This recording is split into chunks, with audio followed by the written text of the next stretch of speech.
कि जितने भी देवी देवता है किसी को भी मानो,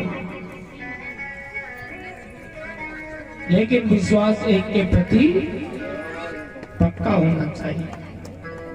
विश्वास से फलना है। तीसरा प्रश्न, भगवान का नाम अजन्मा है,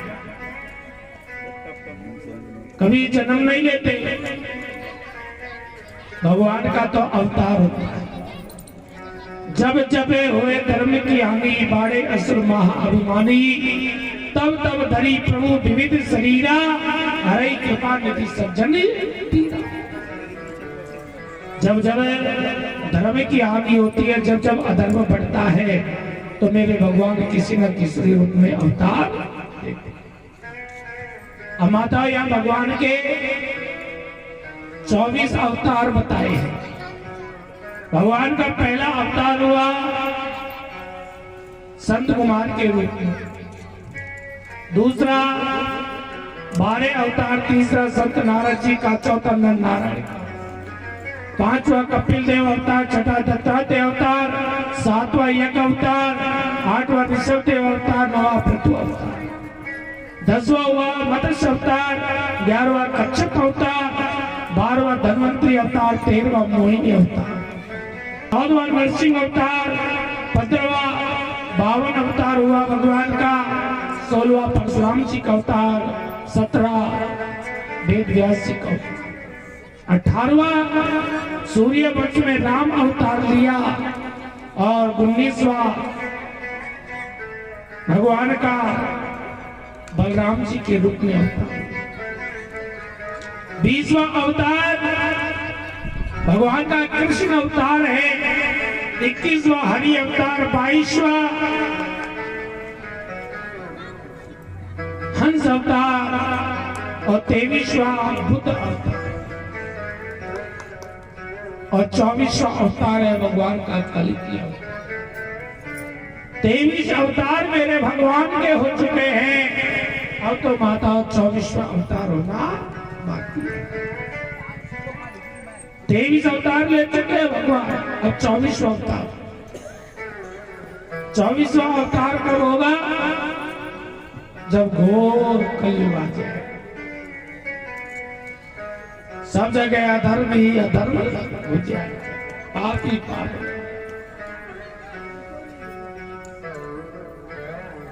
धर्म का नाम जब नहीं होगा, चारों तरफ अधर्म ही अधर्म मच जाएगा, तब जाके मेरा भगवान का 24वां अवतार होगा।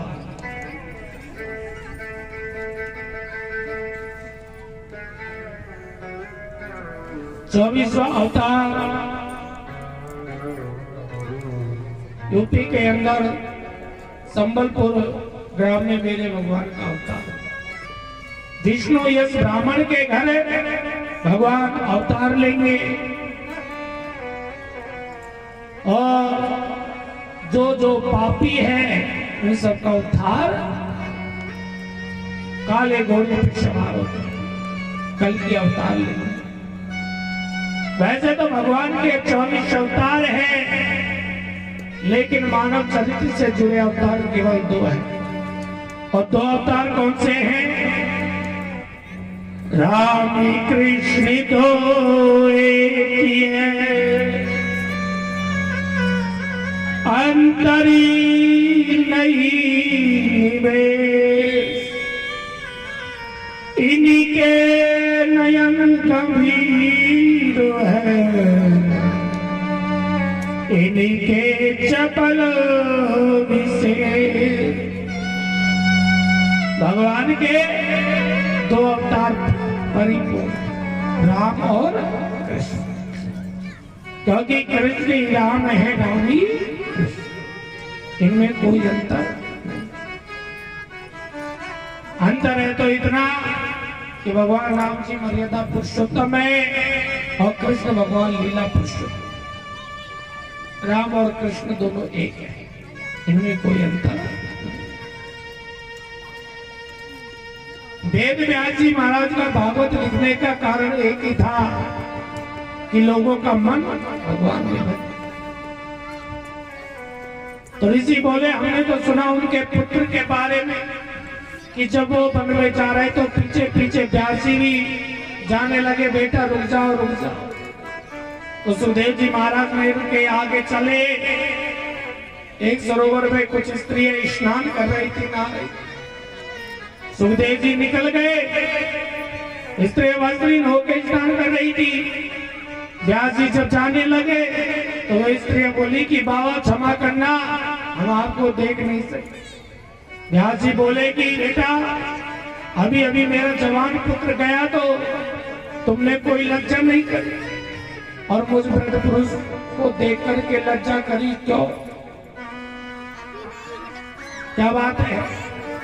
तो वह स्त्री बोली कि बाबा तुम संसार में रहते हो, संसार के भेदभाव को मान, लेकिन तुम्हारे बेटा जो सुखदेव जी महाराज है ना, वो संसार में रहते हुए भी संसार से परे है, अलग है। क्योंकि उनकी दृष्टि में कोई भेदभाव नहीं, उनकी दृष्टि में स्त्री पुरुष दोनों एक है, समान है, कोई भेद। आपका पुत्र सुखदेव जी तो नर होते हुए भी नारायण का रूप है, और बाबा लज्जा तो नर के सामने आती है, नारायण के सामने कोई लज्जा नहीं। व्यास जी को मालूम चला कि मेरे पुत्र का चरित्र ऐसा है जिसे मैं लौटा के नहीं ला सकता। ये वेद व्यास जी महाराज किसके पुत्र थे?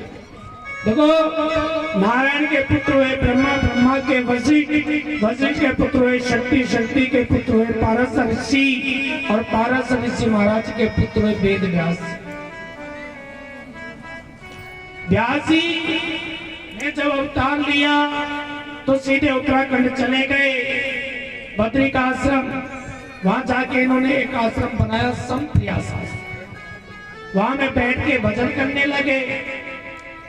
जैसे समाधि लगाई तो देखा पूरा संसार घूमने, लोगों का कैसा जीवन है, नाचना, खाना, सोना, पीना, हंसना, इसी में लोगों का जीवन जा। तो व्यास जी ने एक भाग के 3 भाग और कर दिए, तो ये 4 वेद हो गए। 4 वेद कौन से बनाए व्यास जी ने? ऋग्वेद, यजुर्वेद, सामवेद और अथर्ववेद। अब वेदों की भाषा बहुत कठिन होती है माता। पहली बार तो इन्हें कोई पढ़ता नहीं, और अगर कोई पढ़ भी ले तो अर्थ का अनर्थ। मन में बड़ी चिंता है। नारद जी आए, बोले क्यों चिंता करते हो व्यास जी? बोले नारद जी क्या बताए, इतने वेदों को लिखा लेकिन मन को शांति नहीं। बोले व्यास जी चिंता मत करो, मेरे पिता ब्रह्मा जी ने 4 मंत्र दिए हैं, उनका विस्तार कर दो, मन को शांति मिल जाएगी। बोले नारद जी अब कुछ और करना मेरे बस की बात नहीं।